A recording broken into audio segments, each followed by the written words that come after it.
Tapi satu pesan yang saya dapatkan dari bapak dan ibu adalah mereka ngedidik saya tidak hanya ngandalin di sekolah, tapi di rumah.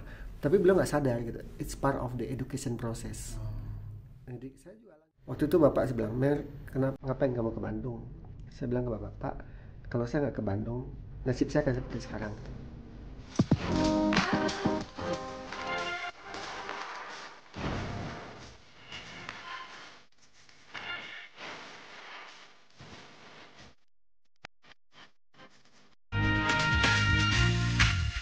K-Light FM, Bandung's inspiring sound. K-Light FM. Assalamualaikum warahmatullahi wabarakatuh. Apa kabar semuanya? Dan senang sekali saya Adil Maulana hadir untuk sahabat-sahabat K-Light semua untuk menikmati satu obrolan menarik dalam podcast K-Light. Podcast K-Light ini adalah suatu obrolan ringan di mana inspirasi seseorang yang bisa menjadikan kita barangkali kita sedang kurang begitu bersemangat begitu ya. Tapi ternyata banyak orang-orang yang dulunya mengalami suatu fase-fase sulit tapi akhirnya bisa bangkit, dan itu menjadi motivasi untuk kita bisa seperti beliau. Saya sekarang sudah ditemani oleh seorang orang inspirasi yang inspiratif ya maksud saya ya. Orang inspiratif yang tentunya banyak sekali hal-hal yang bisa kita petik dari pengalaman beliau. Beliau adalah Bapak Dr. Meriza Henry. Beliau adalah salah seorang pengajar di salah satu universitas swasta ya. Yep. Dan tentunya beliau dari mulai berkarir di kota Bandung ya, itu ternyata beliau adalah orang yang memiliki pengalaman yang cukup jauh ya selain di Bandung. Alhamdulillah. Silakan Pak Meriza, selamat bertemu dengan saya. Ya, senang sekali Kang Adil nih, ya. podcast K-Light ya. Saya merasa tersanjung ya bisa hadir di sini. Pasti saya akan dikorek-korek nih sama Kang Adil ya. yang pasti korek-koreknya yang bagus-bagus ya. Ya alhamdulillah, senang sekali Kang. Ya. Alhamdulillah ya, kalau bicara tentang pendidikan ya, this is my life choice. Itu prinsip yang saya bangun ya. Jadi jadi dosen itu adalah pilihan hidup. Oh, oke. Sebetulnya dari kecil itu kan biasanya orang suka ditanya, Yep. Cita-cita kamu mau jadi apa? Dokter gigi, dari insinyur gitu ya. Betul. Jadi presiden. Yep, betul. Apa yang dipikirkan waktu kecil waktu itu? Di mana itu waktu kecil? Saya awal saya dari Bukit Tinggi ya Kang Adil. Saya merantau. Sumatera Barat. Luar biasa. Jadi Bukit Tinggi itu adalah tempat yang favorit menurut saya karena udaranya mirip Bandung. Iya, betul sekali. Jadi saya nggak terlalu mengalami shock tuh. Yeah. 95. Jadi saya merantau ke Bandung tuh 95. Jadi SD, SMP, SMA itu di Bukit Tinggi. Jadi kuliah hijrah ke Bandung. Betul. S1, S2, S3 saya di Bandung, di Unpad gitu ya. Itu ngebentuk banget lah buat saya gitu. Waktu daftar dari mulai di SMA berarti ya, di SMA itu pilihannya kemana? Kok sampai akhirnya jadi seorang akademisi bisnis nih, UKM yang paling ngetop nih. Juga aktif di Kadin ya? Kadin. Alhamdulillah saya wakil ketua Kadin Bidang Riset dan Inovasi Kadin Kota Bandung. Jadi bicara tentang pendidikan, kenapa saya kuliah ya sederhana banget kok Kang Adil.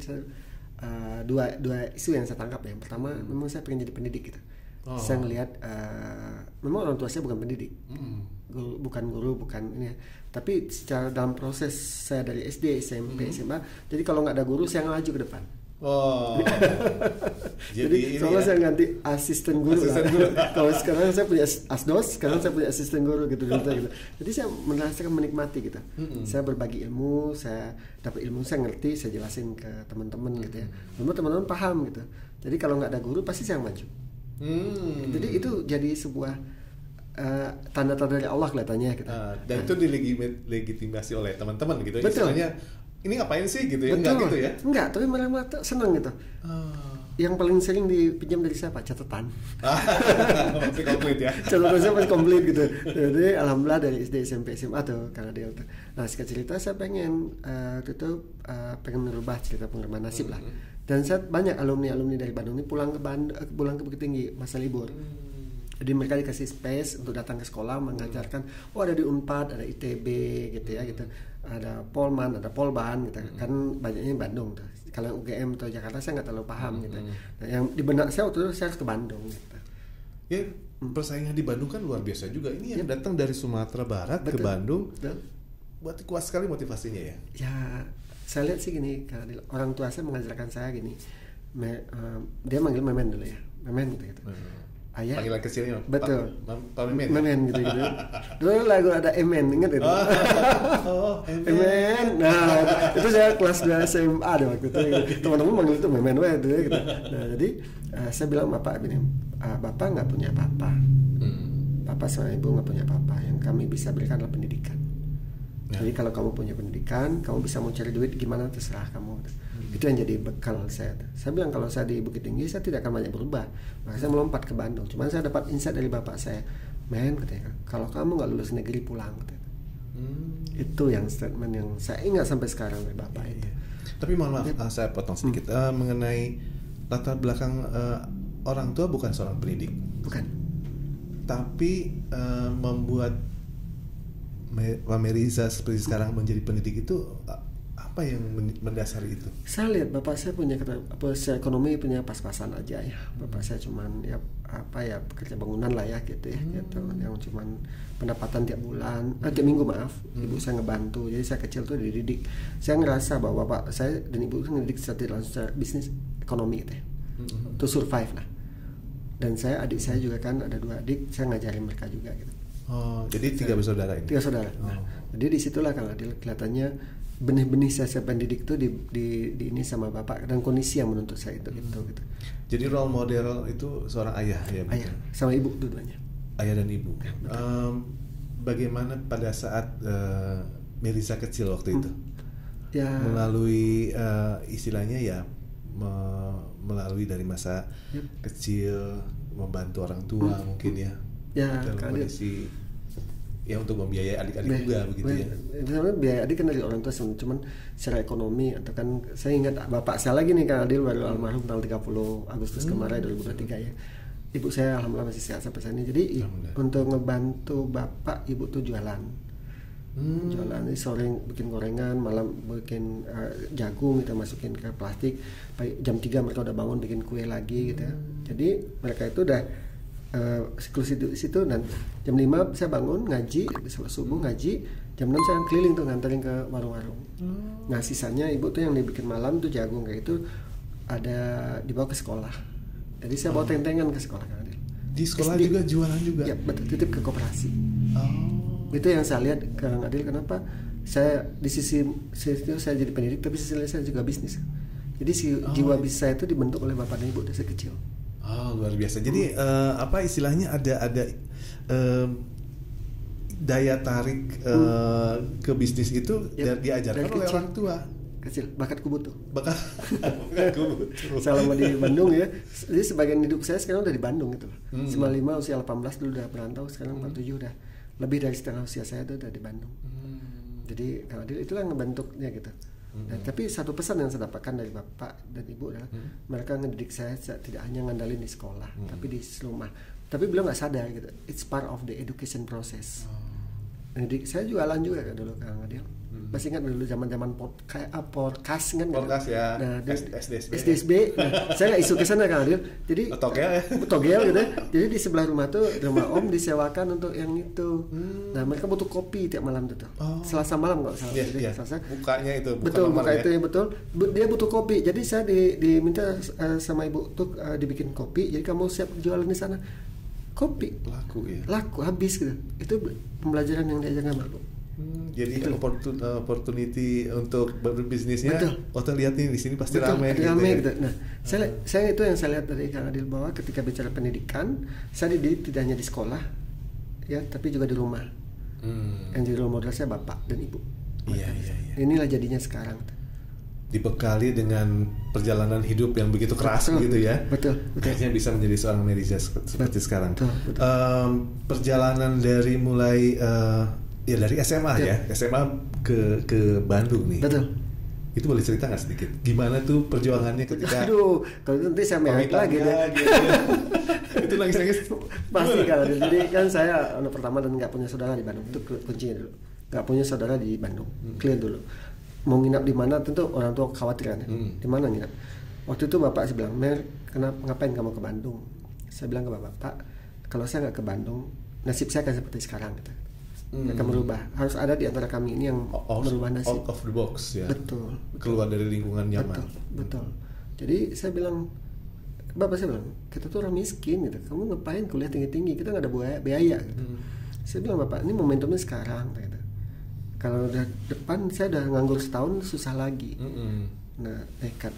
Tapi bapak bilang gini, boleh kamu ke Bandung, kuliah asal di negeri. Kalau nggak pulang. Karena biaya berat ya kalau swasta ya. Betul, nggak ada Kang Adil. Singkat cerita saya dikasih ayah 300.000 pegangan tuh Kang Adil. Untuk bekal hidup plus tiket selama 1 bulan. No, 3 bulan.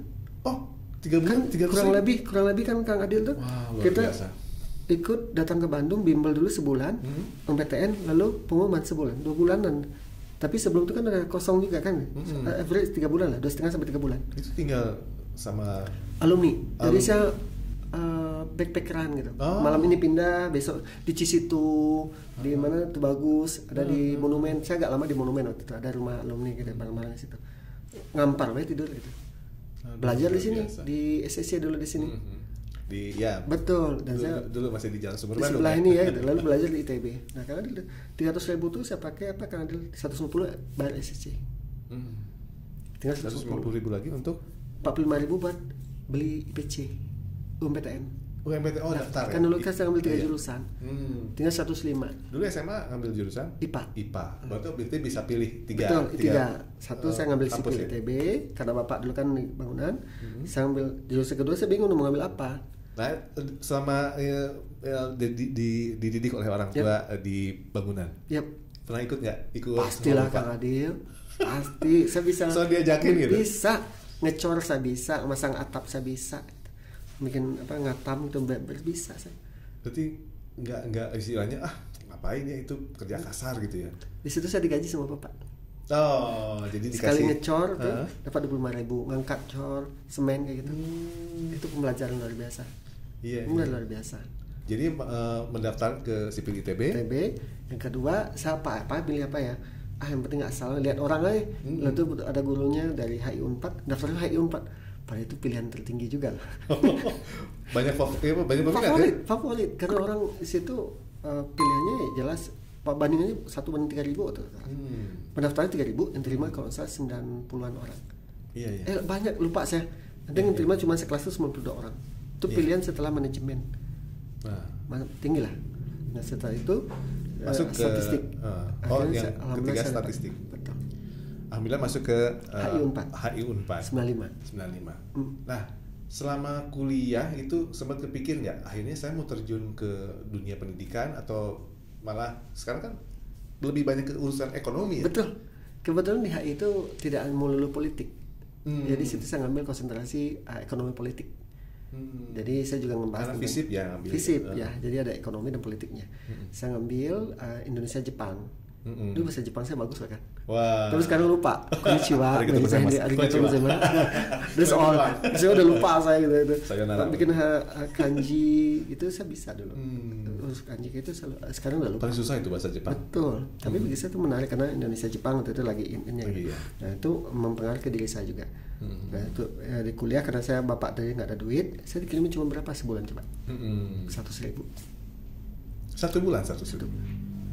Itu FISIP waktu itu masih di Nangor, Jatinangor. Kos di sini. Oh iya. Kos di sini, tapi ya kebayang kan Jatinangor Bandung butuh biaya juga ya. Tapi waktu itu kan masih ada bus Damri pakai tiket terusan. Oh iya. Yang 120. Saya ke sana. Karena saya di Bandung, karena saya ikut UKM. Kenapa saya ikut UKM? Untuk survive. Kenapa untuk survive? Bisa makan. Jadi UKM itu kan masih di Bandung waktu itu, di DU. Jadi ada UKM, ada yang ulang tahun ikut makan, ada ini ikut makan gitu. Iya. Jadi itu survive saya. 2000 saya selesai. Iya. Kalau melihat dari perjalanan dari mulai SD, TK ya, TK, SD, SMP, ranking prestasinya Secara akademik alhamdulillah. Bagus. Saya juara 1, 2, 3 lah. Wow. Kalau SMP itu saya juara 1 umum lah. Seluruh SMP itu juara 1. Di SD itu juara 2, 3.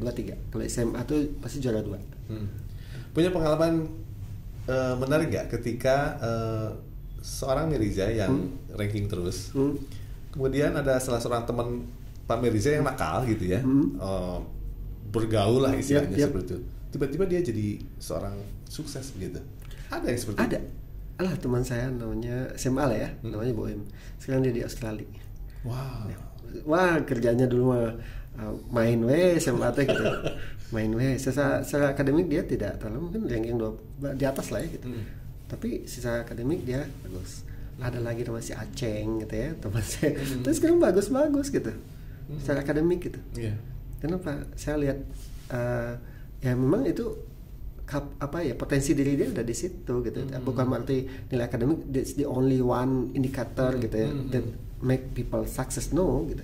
Tapi yang saat ini adalah social skillnya banyak di situ. Iya, betul. Karena kadang-kadang ada juga beranggapan bahwa tidak semua orang yang juara kelas ya istilahnya prestasi akademiknya luar biasa lah, top terus. Dibandingkan dengan ada beberapa anak yang tidak cemerlang secara akademik, tapi ketika dia menjadi mungkin dia sering gaul, sering main, mungkin waktu bermainnya cukup banyak lah begitu ya. Akhirnya dia bisa menempati posisi-posisi yang istilahnya mungkin boleh dibilang orang bilang berhasil lah begitu ya. Dia bisa jadi entrepreneur yang berhasil, betul. Dia bisa menjadi mungkin politisi juga ya. Betul. Juga sahabat saya yang tadinya nakal, ada yang jadi masuk TNI, kemudian ada yang itu. Nah, bagaimana menurut Pak Mirza? Pak Mirza kan merupakan akademisi yang tentunya banyak melihat dari sosok anak mahasiswa, begitu ya, potensi-potensi yang muncul dari mahasiswa yang Pak Mirza didik gitu ya. Bagaimana cara memotivasi anak yang memang dia tuh minder lihat orang pintar gitu. Akhirnya aku malu istilahnya meneruskan itu ya, meneruskan semangat karena teman kita udah meleset ya, ke depan. Banyak kan? Sementara dia udah malas akhirnya tambah mundur. Gimana bagi seorang dosen, bagi seorang pendidik yang istilahnya bisa memberikan energi bagi anak-anak yang istilahnya bukan hopeless ya, demotivasi terhadap belajar begitu. Memang ini temuan saya kan, tidak hanya diri saya dulu, anak-anak saya juga, termasuk juga mahasiswa saya sekarang. This is a big issue, strategic issue that we face gitu. Nah, poinnya sekarang menurut saya adalah kunci sukses orang itu pertama adalah kemampuan berpikir. Jadi ketika dia bergaul dengan banyak orang gitu, dia akan menumbuhkan kemampuan berpikir dia. Kemampuan berpikir dia setelah apa? Kedua rasa kan, rasa empati. Itu yang paling penting sekali. Anak saya kenapa saya sekolah di negeri bukan karena saya nggak mampu untuk masuk ke swasta mahal gitu ya. Dan tersebut tidak, saya mengajarkan dia untuk bersosialisasi, empati kan. Itu kunci sukses orang. Yang ketiga adalah adaptability. Sejauh mana dia beradaptasi. Gitu. Yang keempat, sejauh mana dia bisa menangani konflik. Anak-anak yang secara akademik tidak terlalu bagus, tapi dia banyak gaul, dia bisa terbiasa hidup dengan konflik. Nah, kunci sukses itu yang saya selalu pegang. Nah, ketika menghadapi anak-anak itu, saya bisa lihat potensi dia dulu kan. Lihat potensi dan pola belajar dia. Nah, pola belajar orang dewasa kan andragogi. Andragogi itu pasti kontekstual. Nah, nanti dia lebih belajar gimana? Bisa visual, bisa audio visual, kinestetik. Nah, anak ini belajar yang mana? At the end of the day, bukan berarti nilai IPK dia jelek, dia gagal, tidak. Malah itu bisa jadi potensi di balik dia itu apa. Nah, ini yang selalu saya gunakan di kampus. Jadi buat orang tua saat ini mulai sadar dengan potensi anak, dengan karakteristik anak. Ini harus jadi kunci. Ini saya sebagai dosen dan juga sebagai orang tua dari 2 orang anak saya, itu saya pakai. Luar biasa sekali. Bagaimana seorang Mirza Henry yang dari mulai nol ya, dari mengawali sekolah di Sumatera Barat, Bukit Tinggi, kemudian ke Bandung, kemudian menjadi wakil ketua Kadin Bandung. Dan tentunya ini adalah inspirasi bagi kita semua bahwa segala sesuatu yang menjadi hambatan dalam hidup kita bukan akhirnya segala-galanya. Betul sekali. Dan bagi yang mungkin merasa Kalau Pak Mirza pinter kali ya. Tapi menurut Pak Mirza begitu gamblang dari menjelaskan bahwa potensi-potensi yang dimiliki oleh seorang tidak melulu dari akademis. Betul sekali. Tapi secara mungkin dari segi sosialnya bagus, kemampuan berpikirnya, logiknya juga, betul. Kemampuan berpikirnya dan tentu ini memotivasi untuk anak-anak kita yang agak sedikit kurang semangat untuk boleh belajar. satu quote terakhir? Boleh. Begini, sebagai guru jangan pernah hanya didik logikanya, tapi juga didik hatinya. Itu yang muncul akhlak nanti. That's the point. Jadi itulah kenapa indikator IPK ranking itu tidak semua, tapi ini juga. Iya, betul. Itu quote-nya. Oke, luar biasa. Terima kasih. Sama-sama. Pak Mirza. Tentunya podcast Skylight mudah-mudahan terus bisa hadir untuk menginspirasi teman-teman semua yang menyimak podcast ini. Yep. Dan tentunya kita insya Allah bisa ketemu lagi dan kita bisa mengupas lebih dalam lagi dan kita akan ketemu di kesempatan yang lainnya. Yep. Baik, sahabat Skylight, terima kasih Anda ikut menyimak podcast kami dan mudah-mudahan ada lagi orang-orang yang luar biasa hadir dalam lingkungan kita. Dan jangan lupa tetap simak podcast Skylight, klik subscribe, tekan jempol ke atas dan share pada sahabat-sahabat kita semua. Saya Adil Moran undur pamit. Wassalamualaikum warahmatullahi wabarakatuh. Waalaikumsalam.